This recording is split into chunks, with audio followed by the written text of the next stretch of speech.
करेंगे about enantiomers. ठीक है, छोटा सा लेक्चर होने वाला है बिकॉज टॉपिक इतना बड़ा है नहीं। ठीक है, तो करें start. So let's start enantiomers. तो अब हम स्टार्ट करते हैं एनेंशियोमर्स। देखो एनेंशियोमर्स क्या होते हैं, सबसे पहले हम डेफिनेशन समझेंगे, उसके बाद इसको एग्जांपल की हेल्प से समझेंगे। तो एनेंशियोमर्स होते हैं non superimposable mirror images of each other.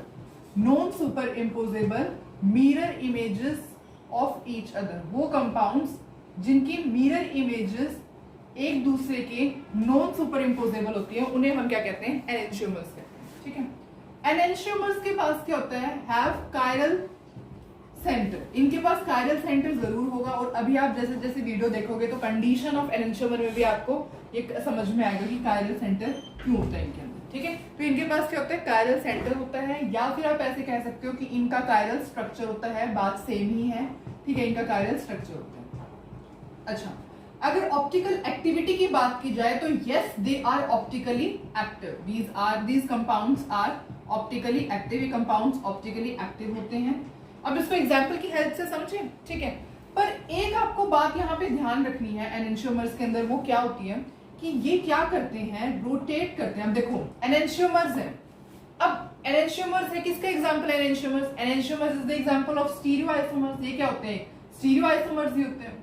अब आप सोचोगे स्टीरियो आइसोमर्स के अंदर ये क्या होते हैं, ऑप्टिकल एक्टिव, मतलब ऑप्टिकल आइसोमर्स होते हैं। ऑप्टिकल आइसोमर्स होते हैं ना, क्योंकि हम इसे ऑप्टिकल आइसोमर्स की कैटेगरी में स्टडी करते हैं। तो स्टीरियो आइसोमर के अंदर भी अगर आप स्पेसिफिकली मेंशन करोगे तो ये क्या होते हैं, ऑप्टिकल आइसोमर होते हैं। तो अगर मैं आपको बात ऐसे कहूं कि दे रोटेट पीपीएल, अगर मैं ऐसे लिखूं कि ये रोटेट करते हैं PPL, plane of polarised light को रोटेट करते हैं, तो आप सोचोगे तो इसमें नया क्या है, एनेंशियोमर्स हैं, ऑप्टिकल आइसोमर्स हैं। ऑप्टिकल आइसोमर्स की तो एक कंडीशन ही होती है कि वो रोटेट करते हैं पीपीएल, लेकिन एनेंशियोमर्स क्या करते हैं, रोटेट करते हैं पीपीएल को इन अपोजिट डायरेक्शन।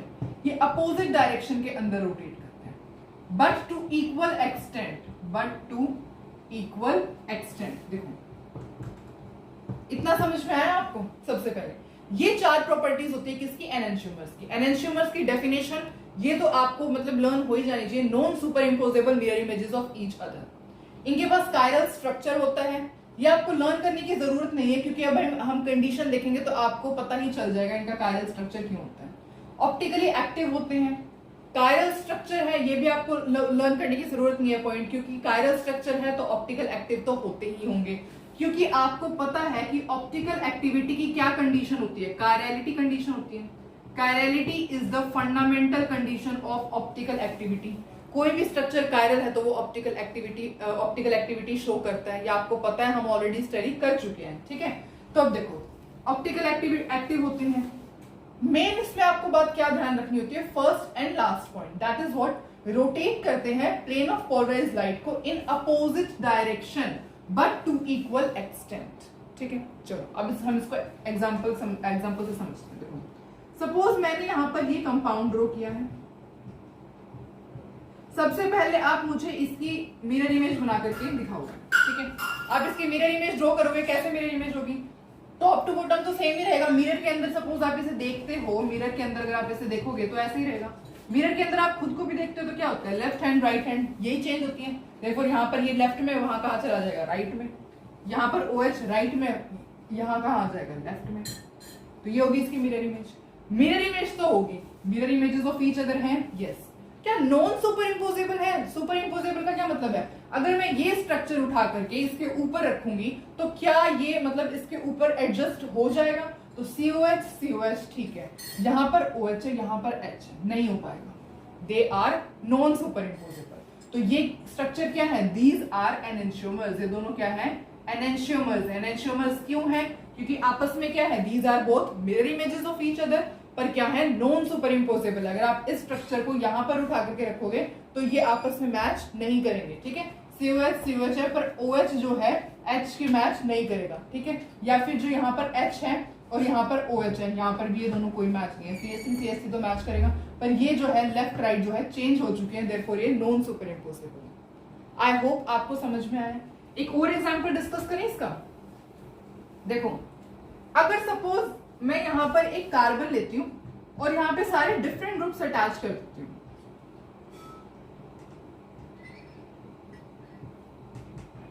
अब आप इसको इसकी मिरर इमेज ड्रॉ करके दिखाओ। अगर आप इसकी मिरर इमेज ड्रॉ करोगे तो कैसे होगी?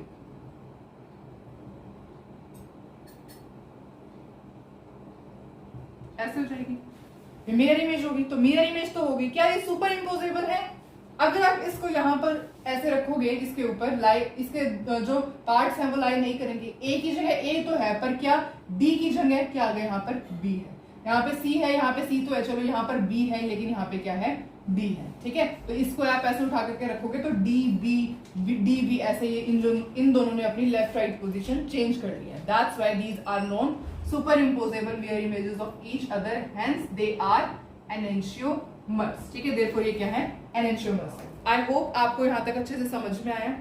अगर आपको यहाँ तक अच्छे से समझ में आया है तो अब हम कंडीशन देखते हैं इसकी, एनेंशियोमर की क्या कंडीशन होती है। देखो, जैसे कि ऑप्टिकल एक्टिविटी के अंदर सबसे पहले लिखते हैं कंडीशन ऑफ एनेंशियोमर्स। जैसे ऑप्टिकल एक्टिविटी के अंदर कौन सी कंडीशन होती है? कायरलिटी कंडीशन होती है। सिमिलरली अगर आपने ये चेक करना है कि कोई कंपाउंड कोई दो कंपाउंड्स आपको गिवन है ए बी, अगर आपको चेक करना है कि ये दोनों आपस में एनेंशियोमर्स हैं या नहीं है, तो बस आप चेक कर लो कायरलिटी। अगर कायरल है तो यस दीज आर, मतलब ये आपस में क्या है? एनेंशियोमर्स है, अदरवाइज नहीं है। ठीक है, तो अब हमने जो है लास्ट वाली वीडियो के अंदर 2,3-pentadiene एंड सब्स्टिट्यूटेड बाइफिनाइल का केस डिस्कस किया था। सब्स्टिट्यूटेड बाइफिनाइल का केस डिस्कस किया था किसके अंदर? जब हमने लास्ट वाली वीडियो में देखा था 2,3-pentadiene एंड सब्स्टिट्यूटेड बाइफिनाइल। ये दोनों ऐसे केस थे जिनके पास कोई कायरल एटम नहीं होता, does not have chiral atom. ठीक है, इनके पास कोई does not have chiral carbon, इनके पास कोई कायरल कार्बन नहीं है, पर स्टिल ये क्या है? पर स्टिल ये क्या है? कायरलिटी शो करते हैं, पर स्टिल ये कायरल होते हैं, है ना।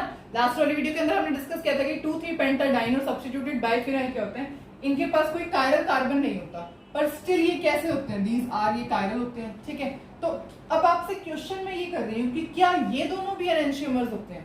मतलब ये भी, इसके कंपाउंड्स भी एनेंशियोमर होंगे और इसके कंपाउंड्स भी एनेंशियोमर्स होंगे, तो यस ये भी क्या होते हैं? These are also enantiomers. ठीक है, क्योंकि कायरलिटी तो शो कर ही है ना। कोई भी ऐसा कंपाउंड जो कायरलिटी शो करेगा that will be line the category of enantiomer. ठीक है, तो ये क्या है? इनके पास भले ही कायरल कार्बन ना प्रेजेंट हो, पर ये कायरलिटी तो शो करते हैं ना। दैट्स व्हाई ये भी क्या होते हैं? एनेंशियोमर्स होते हैं। इनके कंपाउंड्स भी एनेंशियोमर्स शो करते हैं। आई थिंक आपको ये क्लियर है। ठीक है, चलो अब ये तो होती है कंडीशन ऑफ एनेंशियोमर की। कंडीशन क्या होती है एनेंशियोमर की? कायरलिटी। कायरलिटी आपको पता है कैसे चेक करते हैं, क्योंकि इसके लिए ऑलरेडी वीडियो अपलोडेड है, तो you can check it from there. तो अब हम स्टार्ट करते हैं characteristics of enantiomer. Characteristics of enantiomers. ठीक है, देखो इसकी कुछ कैरेक्टरिस्टिक्स डिस्कस करते हैं। वैसे तो 3 ही कैरेक्टरिस्टिक हैं, उन्हीं को डिस्कस करते हैं। इनकी ना आइडेंटिकल फिजिकल प्रॉपर्टी होती है। इनकी फिजिकल प्रॉपर्टी अगर आप चेक करोगे तो they have identical physical property. Physical property example boiling point, melting point, refractive index, density etcetera. ठीक है, जितनी भी फिजिकल प्रॉपर्टी होती है यहाँ पे आइडेंटिकल फिजिकल प्रॉपर्टीज होती है इनकी। तो डिफरेंस कहाँ आता है? डिफरेंस लाई करता है, अभी हमने स्टडी किया था, difference lies in direction of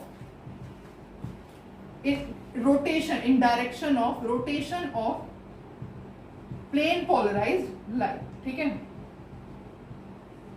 plane polarised light. इनकी फिजिकल प्रॉपर्टी सबकी सेम होती है। डिफरेंस कहाँ लाई करता है? Difference lies in the direction of rotation of plane polarised light. ठीक है, कहाँ होता है? एक जो होगा, अभी समझेंगे इस वीडियो को। ठीक है, मतलब इस टॉपिक को, ऑल्दो जो मैग्नीट्यूड होगा वो सेम रहेगा, magnitude of specific rotation remains same. अब देखते हैं, देखो specific rotation remains is same, is same.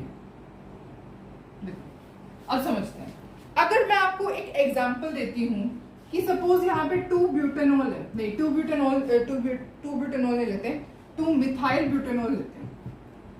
2-मिथाइल butanol, इसके 2 आइसोमर होते हैं, इसके 2 आइसोमर होंगे, 2 स्ट्रक्चर होंगे। ठीक है, इसमें से जो फर्स्ट, जैसे सपोज यहाँ पे मैंने यहाँ पे फर्स्ट आइसोमर, यहाँ पे सेकंड, ठीक है, ऐसे कंसीडर किया कि 2 आइसोमर है, तो जो फर्स्ट के स्पेसिफिक रोटेशन की वैल्यू आएगी वो क्या आएगी 5.76। इसकी भी रोटेशन अगर आप चेक करोगे वैल्यू इसकी भी क्या आएगी 5.76। कैसे चेक कर सकते हो? आपको क्या इंस्ट्रूमेंट होता है जो कि स्पेसिफिक रोटेशन की वैल्यू चेक करते हैं? कौन सा इंस्ट्रूमेंट होता है? वो पोलैरिमीटर होता है ना, पोलैरिमीटर।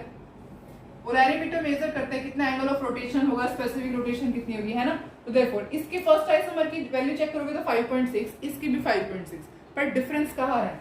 इसकी प्लस है, इसकी माइनस है, इसकी प्लस है, इसकी माइनस है, ठीक है। जो डायरेक्शन एक जो होगा, एक आइसोमर तो क्या करेगा, राइट में रोटेट करेगा पीपीएल को, जैसे पीपीएल है ना, पीपीएल है, सपोज ऐसे पीपीएल है, इसको राइट में रोटेट करेगा, और एक आइसोमर क्या होगा, इसे लेफ्ट में रोटेट करेगा। मतलब ओवरऑल ऐसे हो सकता है कि जैसे ये है, इसने इस, जैसे ये थी ना, ऐसे देखो ये पीपीएल है, इसने इसे क्या किया, राइट में रोटेट किया, और इसने इसे क्या किया, लेफ्ट में रोटेट किया। तो जैसे तो ये एक जो है राइट में रोटेट कर रहा है देयरफॉर प्लस साइन, एक लेफ्ट में रोटेट करेगा देयरफॉर माइनस साइन। तो डायरेक्शन ऑफ रोटेशन यहाँ पे क्या हो जाती है, डिफर कर जाती है, ठीक है। तो कैरेक्टरिस्टिक, सबसे पहले कैरेक्टरिस्टिक क्या होती है, आइडेंटिकल फिजिकल प्रॉपर्टी। यहाँ पे कुछ भी, जैसे आप मेल्टिंग पॉइंट हो गया, बॉइलिंग पॉइंट हो गया, रिफ्रैक्टिव इंडेक्स हो गया, डेंसिटी एक्सेट्रा जो भी होती है, ठीक है। पर कहाँ डिफरेंस लाई करते हैं? डिफरेंस लाई करते हैं इन the direction of rotation of PPL.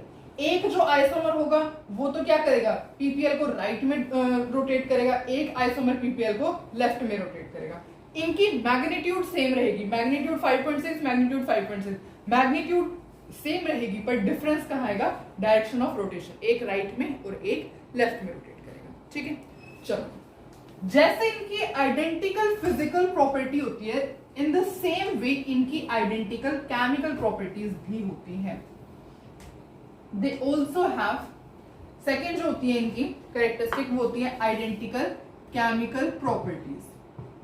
मतलब केमिकल रिएक्शंस होते हैं ये सेम देते हैं, आइडेंटिकल केमिकल प्रॉपर्टीज होती हैं, ठीक है। Except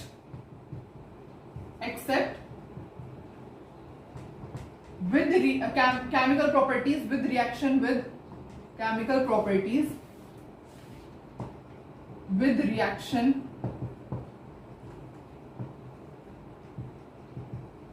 with other optical active compounds, ठीक है। ये इसको ऑप्टिकल एक्टिव कंसीडर करना, मैंने पूरा फुल नेम नहीं लिखा, ऑप्टिकल एक्टिव, ठीक है। इनकी क्या होती है, केमिकल प्रॉपर्टीज बिल्कुल सेम रहती है, डिफरेंस कहां आता है, रिएक्शन के अंदर आता है, reaction with other optical active compounds. Example से डिस्कस करें। देखो, सपोज मैंने यहाँ पे प्लस लैक्टिक एसिड लिया, मैंने यहाँ पे प्लस लैक्टिक एसिड लिया, और यहाँ पर मैंने लिया माइनस लैक्टिक एसिड। इन दोनों की आप केमिकल प्रॉपर्टीज देखोगे ना, सब सेम मिलेगी, सारी केमिकल रिएक्शंस इनकी सेम मिलेगी, ठीक है। इवन अगर आप डिटेल में चेक करोगे तो इनकी स्पीड जो होगी केमिकल रिएक्शन की वो भी सेम है, स्पीड ऑफ केमिकल रिएक्शन भी सेम है, दोनों की केमिकल रिएक्शन भी सेम है, सारी केमिकल प्रॉपर्टी सेम है, पर डिफरेंस कहाँ आएगा, अगर आप क्या करोगे, अगर आप लैक्टिक एसिड को इसके अंदर आपने सेकेंडरी ब्यूटेनॉल से रिएक्ट करवाया, इसको भी अगर सपोज आपने सेकेंडरी ब्यूटेनॉल से रिएक्ट करवाया ना, अब सेकेंडरी ब्यूटेनॉल क्या होता है, आप चेक करके देखना, ऑप्टिकल एक्टिव होता है, ये भी ऑप्टिकल एक्टिव होता है, ये भी ऑप्टिकल एक्टिव होता है। तो अगर आप इन दोनों की रिएक्शन ऑप्टिकल एक्टिव कंपाउंड के साथ दोगे तो ये डिफर होगी, ठीक है। इनका जो रेट होगा ना, रेट होगा ऑफ एस्टेरिफिकेशन, वो डिफर होगा। एस्टेरिफिकेशन का मतलब होता है ईस्टर का बनना। अभी आपको समझ में नहीं आएगा, बस आप ये ध्यान रखो कि अगर आप, जैसे अगर सिर्फ मैं इन दोनों को देखूं तो इनकी केमिकल प्रॉपर्टीज बिल्कुल सेम है, रेट ऑफ केमिकल रिएक्शन बिल्कुल सेम है। डिफरेंस कहां लाई करेगा कि अगर मैं इनकी reaction with other optical active compounds के साथ देखूंगा, ठीक है। दूसरे अगर ऑप्टिकल एक्टिव कंपाउंड्स के साथ अगर हम देखेंगे ना तो इनकी रिएक्शन के अंदर डिफरेंस आता है। दूसरे ऑप्टिकल एक्टिव कंपाउंड्स है तो इनकी रिएक्शन जो रेट होगा एस्टेरिफिकेशन का, दैट विल बी डिफरेंट, ठीक है। चलो अब लास्ट प्रॉपर्टीज की डिस्कस करते हैं। तो वो बायोलॉजिकल प्रॉपर्टीज की अगर आप बात करोगे तो वो डिफर करती हैं, बायोलॉजिकल प्रॉपर्टीज इनकी डिफरेंट होती हैं, ठीक है। They have different biological properties. Suppose अगर मैं आपको प्लस शुगर की कैरेक्टरिस्टिक बताऊंगी और माइनस शुगर की कैरेक्टरिस्टिक बताऊंगी तो दोनों में क्या डिफरेंस होता है, प्लस शुगर जो होता है ना, प्लस शुगर अगर आप किसी एनिमल को फीड करोगे तो उसकी बॉडी में वो मेटाबोलाइज हो जाएगा,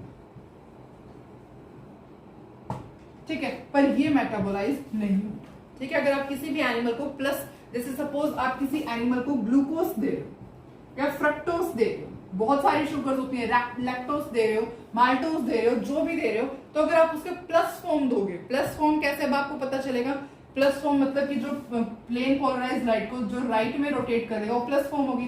तो अगर आप इसको प्लस शुगर दोगे ना किसी एनिमल को, एक्सेट्रा लिख देना यहाँ पे, कोई भी आप शुगर देते हो, कार्बोहाइड्रेट देते हो, ठीक है, प्लस फॉर्म का, तो एनिमल की बॉडी में मेटाबोलाइज हो जाएगा। पर अगर आप उसी का माइनस दोगे, माइनस जो होगा मतलब कि जैसे प्लेन पोलराइज्ड लाइट है, इसका आप ये जो लेफ्ट में रोटेट करता है, अगर आप उसको माइनस की कार्बोहाइड्रेट माइनस की फॉर्म दोगे ना तो वो मेटाबोलाइज नहीं कर पाएगा, ठीक है। तो these are the characteristics of enantiomers. I hope आपको ये सब क्लियर है। अच्छा, ये सब क्लियर है तो अब एनेंशियोमर के अंदर एक और टॉपिक आता है, दैट इज रेसिमिक मिक्सचर। तो अब हम रेसिमिक मिक्सचर के बारे में और स्टडी करते हैं। देखो, सबसे पहले रेसिमिक मिक्सचर देखते हैं। यहाँ पे सपोज एक प्लेन पोलराइज्ड लाइट है, यहाँ पे भी प्लेन पोलराइज्ड लाइट है। आपने क्या किया, दोनों की डायरेक्शन डिफर कर दी। कैसे? इसको तो सपोज आपने राइट में टर्न कर दिया और इसको आपने लेफ्ट में टर्न कर दिया, ठीक है, राइट में टर्न कर दिया, लेफ्ट में टर्न कर दिया। तो यहां जो आपके पास बनेगा ये एक डी होगा और एक एल होगा। इनका क्या होगा, इक्विमोलर मिक्सचर होगा। दिस इज इक्विमोलर मिक्सचर, ठीक है। यहाँ पे सपोज प्लेन पोलराइज्ड लाइट है, यहाँ पर भी प्लेन पोलराइज्ड लाइट है। ये क्या होगा, आपने इस लाइट को राइट में टर्न कर दिया, इसको लेफ्ट में टर्न कर दिया, तो यहाँ पे क्या है, इक्विमोलर मिक्सचर आया। जैसे यहाँ पे इक्विमोलर मिक्सचर आएगा तो यहाँ पर जो नेट रोटेशन होगी वो कितनी होगी, 0। Net rotation will be 0। क्यों? क्योंकि एक आइसोमर ये है, सपोज एक आइसोमर की, देखो ये क्या है, रोटेशन। बिकॉज ऐसा क्यों हो रहा है, ऐसे लिखो, क्योंकि rotation due to one isomer is cancelled by rotation due to other isomer. Rotation due to one isomer is cancelled by rotation due to other isomer, ठीक है। क्योंकि एक साइड से जो रोटेशन हो रही है, इस साइड से रोटेशन हो रही है और इस साइड से वो रोटेशन कैंसिल हो रही है, तो दैट्स व्हाई यहाँ पर जो नेट रोटेशन का रिजल्ट आता है वो क्या आता है, 0, ठीक है। Net rotation will be 0। Racemic mixture को कैसे रिप्रेजेंट करते हैं, DL, क्योंकि ऐसे होता है ना, D प्लस L फॉर्म का होता है। दैट्स व्हाई यहाँ पे कैसे D कैसे है, D ऐसे रोटेट कर रहा है, L कैसे है, लेफ्ट साइड में रोटेट कर रहा है, दोनों रोटेशन आपस में कैंसिल हो रही है, देखो नेट रोटेशन 0 हो रही है, ठीक है। तो DL, या फिर आप ऐसे भी प्लस माइनस भी कर सकते हो, क्योंकि आपको पता है कि D is equals to plus और L is equals to minus, है ना। Dextrorotatory plus sign, laevorotatory minus sign, you know this thing, ठीक है। तो देखो रेसिमिक मिक्सचर को कैसे रिप्रेजेंट कर सकते हैं, DL और प्लस माइनस ऐसे रिप्रेजेंट कर सकते हैं। सपोज आपको मैं एक एग्जांपल देती हूँ।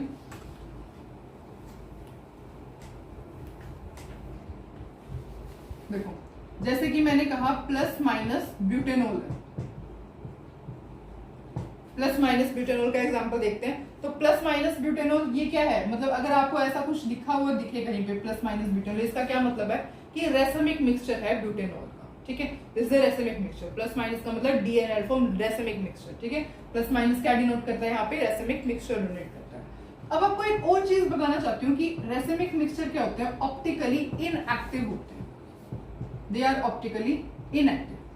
अब आपको रीजन तो पता चलेगी क्या होगा, ये तो मेरे को एक्सप्लेन करने की जरूरत ही नहीं है, why these are optically inactive. क्योंकि रेसिमिक मिक्सचर के अंदर क्या हो रहा है, नेट रोटेशन क्या हो रही है, net rotation is equals to 0। Net rotation क्या है, 0 है।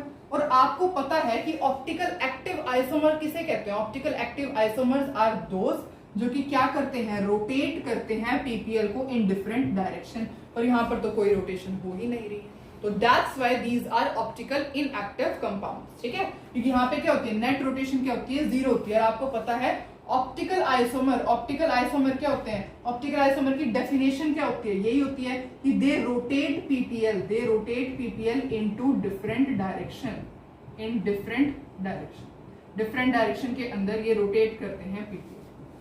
ऑप्टिकल आइसोमर की डेफिनेशन है ना, ऑप्टिकल आइसोमर्स क्या होते हैं, rotate PPL in different direction. ये आइसोमर है, कभी इसको इनएक्टिव लिख के बैठ जाओ, दीज आर ऑप्टिकल आइसोमर्स, है ना। देखो ऑप्टिकल आइसोमर क्या होता है, रोटेट करते हैं पीपीएल को डिफरेंट डायरेक्शन के अंदर, पर यहाँ पे तो नेट रोटेशन 0 है, देखो ऑप्टिकल इनएक्टिव होते हैं। ठीक है, अच्छा अब अगर आपको ऐसा कहा जाए कि आपको क्या कन्वर्ट करना है, एनेंशियोमर, कोई भी आपको एनेंशियोमर गिवन है, एनेंशियोमर को आपने क्या कन्वर्ट करना है, रेसमिक मिक्सचर में कन्वर्ट करना है, तो उस प्रोसेस को क्या कहेंगे, एनेंशियोमर को रेसमिक मिक्सचर में कन्वर्ट करने के लिए जो प्रोसेस होता है वो क्या होता है, racemisation. This is what, racemisation. ठीक है, और अगर आपको कहा जाए कि रेसमिक मिक्सचर को ना आपको डीएल फॉर्म में कन्वर्ट करना है, तो इस प्रोसेस को क्या कहेंगे, रेसमिक मिक्सचर को सपोज आपने डी और एल फॉर्म में अलग अलग कन्वर्ट करना, तो क्या कहेंगे, इस प्रोसेस को हम कहेंगे resolution. These are the name of these processes. ठीक है, एनेंशियोमर को रेसमिक मिक्सचर में कन्वर्ट करने के प्रोसेस को रेसेमाइजेशन कहते हैं, और रेसमिक मिक्सचर को डी एल आइसोमर्स में कन्वर्ट करने के प्रोसेस को रेजोल्यूशन कहते हैं। ठीक है, तो आई होप आपको रेसमिक मिक्सचर पूरा क्लियर है। अगर आपको क्लियर है तो अब हम कुछ क्वेश्चंस ट्राई करेंगे, ठीक है, जिसके अंदर आप ये बताओगे कि दीज आर एनेंशियोमर्स और नॉट। तो अब हम कुछ क्वेश्चंस ट्राई करते हैं। तो देखो अब ये क्वेश्चंस ट्राई करते हैं। सबसे पहले क्वेश्चन में बताना आपको कि ये दोनों एनेंशियोमर्स हैं या नहीं है। तो कैसे चेक करते हैं एनेंशियोमर्स क्या होते हैं, non superimposable mirror images of each other. तो मिरर लगा के देखते हैं, CH3 ET आपको पता है ना, Me का मतलब ये क्या है, मिथाइल होता है, मिथाइल को CH3 रिप्रेजेंट करता है। Me is methyl CH3, ET means ethyl C2H5। ठीक है, चलो तो यहाँ पे क्या है, CH3 इथाइल, यहाँ पे H है। अब इस मिरर इमेज बनाओगे तो लेफ्ट राइट में चला जाता है, राइट लेफ्ट में आ जाता है, तो ये लेफ्ट में H, यहाँ पे राइट में चला गया, यहाँ राइट में है तो लेफ्ट में चला गया, ये लेफ्ट में है राइट में आ गया, और ये राइट में है ये लेफ्ट में आ गया। तो yes these are mirror images, तो ये हैं। अब मिरर इमेज है क्या, ये सुपर इम्पोजेबल भी है, देखते हैं। अगर आप इस कंपाउंड को उठा करके इस कंपाउंड के ऊपर रखोगे तो क्या ये मैच करेगा, नहीं, यहाँ पे Cl है, यहाँ पे H आ गया, मैच ही नहीं करेगा, यहाँ पे H है, यहाँ पे Cl है। तो these are non superimposable mirror images of each other, hence they are enantiomers. ठीक है, इसलिए एनेंशियोमर्स। नेक्स्ट कंपाउंड देखो, क्या ये एनेंशियोमर्स है, मिरर लगा के चेक करो। Me ET H यहाँ लेफ्ट में, वहां राइट में जाना चाहिए, मिरर इमेज ड्रॉ करते हैं तो राइट में है। Cl यहाँ राइट में है, लेफ्ट में आना चाहिए, लेफ्ट में है। यहाँ लेफ्ट में है, वो राइट में जाना चाहिए, राइट में है। यहाँ राइट में, लेफ्ट में जाना चाहिए, लेफ्ट में है। तो यस मिरर इमेज तो है, क्योंकि मिरर इमेज में क्या देखते हैं, अगर आप खुद को मिरर इमेज में देखोगे तो लेफ्ट राइट लेफ्ट बन जाता है ना, देयरफॉर आपको यही चेक करना होता है। तो मिरर इमेज तो है। क्या सुपर इम्पोजेबल है, इस कंपाउंड को इस कंपाउंड के ऊपर रख के देख लो, यहाँ पे Cl है, यहाँ पे H है, देयरफॉर ये तो है ही नहीं। ठीक है, Cl है, H है, यहाँ पे H है, Cl है, देयरफॉर ये क्या है, non superimposable mirror images of each other, that's why these are also enantiomers. ठीक है, चलो इस कंपाउंड के लिए आपको थोड़ा सा जो है दिमाग लगाना पड़ेगा। अगर पेपर के अंदर ये आपके पास ये क्वेश्चन आता है कि आपने क्या करना है, दो पॉसिबल स्टीरियो स्ट्रक्चर्स बताने हैं ऑफ इतना विच आर ऑप्टिकल एक्टिव, जो कि ऑप्टिकल एक्टिव हो, तो उन्हें हम क्या कहेंगे। तो अब आप ये देख के घबरा जाओगे कि इसके अंदर हम कैसे ड्रॉ करते हैं, इसको कैसे ड्रॉ करें। तो अब ये स्टार्ट करते हैं कि इस टाइप के क्वेश्चन को कैसे सॉल्व करते हैं। ये क्या है, CH3। अब जैसे मैं ड्रॉ कर रही हूँ, आप प्लीज ध्यान से देखना, ये हमने ऑलरेडी इस वीडियो की स्टार्टिंग में कंपाउंड डिस्कस किया था, पर इस तरीके से लिखा है तो शायद आप थोड़े कंफ्यूज हो। ठीक है, जैसे देखो यहाँ पर मैंने कार्बन कंसीडर किया, यहाँ पे कार्बन कंसीडर किया, ठीक है, इसके ऊपर मैंने लगा दिया COOH। यहाँ पे मैंने एक साइड पे क्या ग्रुप लगा दिया, एक साइड पे सपोज मैं यहाँ पे CH3 लगा देती हूँ ऐसे। ठीक है, एक साइड पे मैंने क्या लगा दिया H, और एक साइड पे मैंने क्या लगा दिया यहाँ पे OH। ठीक है, ऐसे लगा दिया। देखो चेक करते हैं, ये क्या है, ये ऐसा है CH3 CHOH और यहाँ पे COOH बस। ठीक है, चलो अब यहाँ पे मैंने ये जो है कार्बन कंसीडर किया, ये वाला इस कार्बन को मैंने यहाँ कंसीडर किया, COH मैंने ऊपर लिख दिया, यहाँ पे CH3, यहाँ पे H, यहाँ पे OH। आप कैसे भी लिख सकते हो, आप यहाँ पे HOH ऐसे CH3 भी लिख सकते हो, कैसे भी। ठीक है, अब ये है। अब आप देखो इसकी मिरर इमेज ड्रॉ करके, अगर आप इसकी मिरर इमेज ड्रॉ करते हो तो कैसे होगा मिरर इमेज के अंदर, COOH, H इस साइड चला जाएगा, लेफ्ट साइड राइट बन जाता है, राइट साइड लेफ्ट बन जाता है। ऐसे ही हो जाएगा ना COH यहाँ पर HOH Me का मतलब CH3 है, ठीक है। तो मिरर इमेज होगी। हमें क्या बताना है, दो possible stereo structures of this which are optically active, जो कि ऑप्टिकली एक्टिव हो। ऑप्टिकल एक्टिव होते हैं उन्हें हम क्या कहते हैं, देखो अब ये क्या है आपस में मिरर इमेज तो है, क्योंकि इसकी मिरर इमेज हमने ड्रॉ कर दी। क्या ये सुपर इम्पोजेबल है, तो यहाँ पर अगर मैं इस कंपाउंड को ऐसा रखती हूँ तो सुपर इम्पोजेबल है ही नहीं है, यहाँ पे H है, यहाँ पर Me है, ठीक है। तो therefore these are non superimposable mirror images of each other। क्या ये ऑप्टिकली एक्टिव है, यस ऑप्टिकल एक्टिव है, क्योंकि कायरल सेंटर प्रेजेंट है, ये कायरल सेंटर है ना। चारों ग्रुप डिफरेंट है कार्बन पे, यहाँ पर भी चारों ग्रुप डिफरेंट है, therefore कायरल सेंटर है यहाँ पे present, therefore these are optical active है। तो यस these are, इसको हम क्या कहते हैं, ऐसे कंपाउंड्स को हम कहते हैं एनेंशियोमर्स। बहुत सारे ऑप्शंस थे, डायस्टीरियोमर्स, ठीक है। यहाँ पे 4 ऑप्शन बने हुए थे इस क्वेश्चन के लिए, 4 ऑप्शंस थे। सबसे पहले एनेंशियोमर, उसके बाद डायस्टीरियोमर्स, बीजो कंपाउंड और नन ऑफ दीज, ऐसा कुछ था, ठीक है। तो एनेंशियोमर पे आप टिक कर दोगे, ठीक है। बाकी आपको डायस्टीरियोमर्स, बीजो कंपाउंड अभी नहीं पता हो गया होगा, ठीक है। तो ये इस तरीके से आप देख सकते हो। सबसे पहले स्ट्रक्चर को ड्रॉ करो इस फॉर्म के अंदर, मिरर इमेज बना के देखो, super imposable, non super imposable, ये चेक करो और उसके बाद आंसर को टिक करो, ठीक है। चलो इतना तो हमें समझ में आया। अब एक मैं आपको हिंट दूं, अगर कि आपको एनेंशियोमर चेक करना होता है ना, तो एनेंशियोमर का बेस्ट हिंट ये होता है कि जैसे लेफ्ट हैंडेड और राइट हैंडेड ग्लव्स होते हैं ना, बस आप ऐसे चेक करो। एनेंशियोमर का बेस्ट एग्जांपल है डेली लाइफ में left and right handed gloves. कैसे चेक करो, क्या ये left and right handed gloves satisfy कर रहे हैं। देखो लेफ्ट एंड राइट हैंडेड, जैसे आप लेफ्ट हैंड ऐसे बनाते हो ना, ऐसे जैसे ही बनाओगे, ठीक है। तो मतलब चलो मैं ड्रॉ करती हूँ, कुछ इस टाइप का बनेगा, ऐसे लेफ्ट और राइट हैंडेड, ठीक है। ये क्या होगा, left and right handed gloves के अंदर क्या होते हैं, ये आपस में मिरर इमेज होते हैं एक दूसरे की, मिरर इमेज एक दूसरे की। सुपर इम्पोजेबल है, इसको अगर आप इसके ऊपर रखोगे तो सुपर इम्पोजेबल है ही नहीं, यहाँ पे थंब यहाँ है और यहाँ पे थंब इस साइड है, ठीक है। तो दैट्स व्हाई लेफ्ट एंड, ये क्या है, non superimposable mirror images of each other, that's why left and right handed gloves क्या होते हैं। बेस्ट आपको एग्जांपल है ऑफ एनेंशियोमर, आप इसे ऐसा लर्न कर सकते हैं अगर आपको डेफिनेशन लर्न नहीं करनी, ठीक है। तो non superimposable mirror images of each other, वैसे तो इतनी बड़ी डेफिनेशन भी नहीं है, यू कैन इजीली लर्न, ठीक है। मैं आपको एक क्वेश्चन देती हूँ जो कि आप होमवर्क में करोगे, उसको ट्राई, तो प्लीज आप ये क्वेश्चन घर से ट्राई करना। इसमें से आपको बताना है कि इन दोनों कंपाउंड्स में से कौन सा एग्जिबिट करेगा एनेंशियोमर। तो आपको मैं एक हिंट दे देती हूँ कि एनेंशियोमर की एक कंडीशन होती है क्या, कायरलिटी, ठीक है। तो अब देख लेना, आपको हिंट मिल चुका है कि आपको क्या चेक करना है, एनेंशियोमर की क्या कंडीशन होती है, कायरलिटी कंडीशन होती है, ठीक है। कायरल है तो एनेंशियोमर है, कायरल नहीं है तो एनेंशियोमर नहीं है। तो आई होप आपको इस वीडियो के अंदर सब कुछ अच्छे से समझ में आया है। अगर आपका कोई भी डाउट होता है तो प्लीज आप कमेंट सेक्शन में लिख के बता सकते हैं, ठीक है। और अगर आपको वीडियो के अंदर कुछ अच्छा मतलब कि इम्प्रूवमेंट चाहिए हो तो प्लीज आप मुझे वो भी बता सकते हैं, बिकॉज मुझे अच्छा लगेगा कि मैं अपनी वीडियोस के अंदर कुछ और इम्प्रूवमेंट लाऊंगी and can give you something more better. So thank you so much for watching the video. मिलते हैं नेक्स्ट वीडियो के अंदर, टिल देन टेक केयर।